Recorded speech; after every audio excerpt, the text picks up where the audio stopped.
What's going on, everybody? Just want to talk to you a little bit today about print media, how it got started, how it's progressed over the years, the role it has in our society today. I think it's pretty interesting to see the different shifts in our culture and how there's always impacted our culture.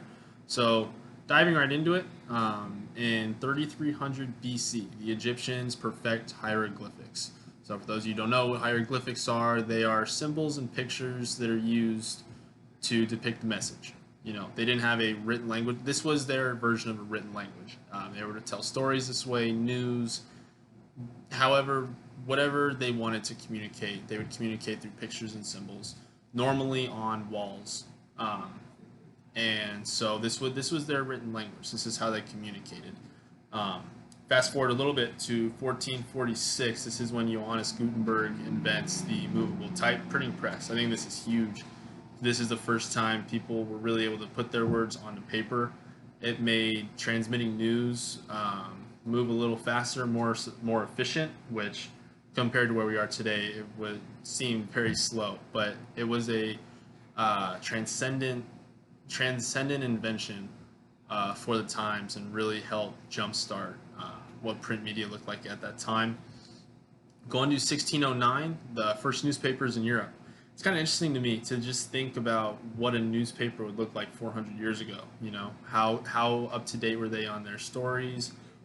Like how much did bias play into these articles? And I just think it'd be really interesting to kind of compare a newspaper from 1610 to a New York Times article in 2020. I think it'd be very very cool to see that. 1731, Ben Franklin founded the first public library. And library, I mean, it's a great resource. You can go there, and I know today, especially at San Diego Christian, we can go online and go into the library database and access it whenever we need and get whatever we need. But libraries are a great resource, and at the time, to have a place where you could get pretty much any book you wanted, or newspaper or whatever, that was huge.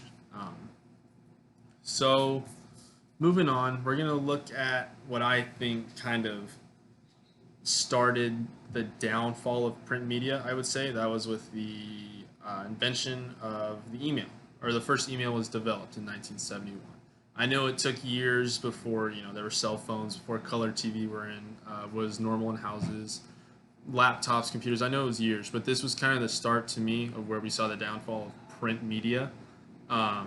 We see here in 1980 the first online newspaper. It was the Columbus Dispatch.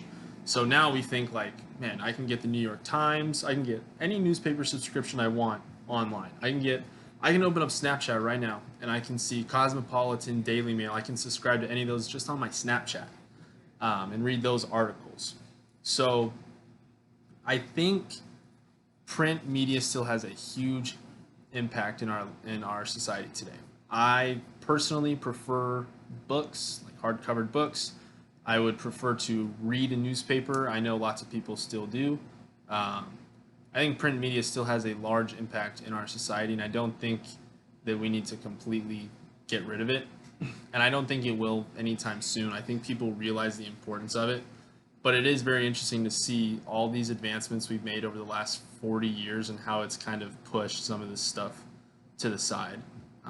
So those are my thoughts. Share some fun facts, some information about how we got to where we are today with technology. So thank you guys very much.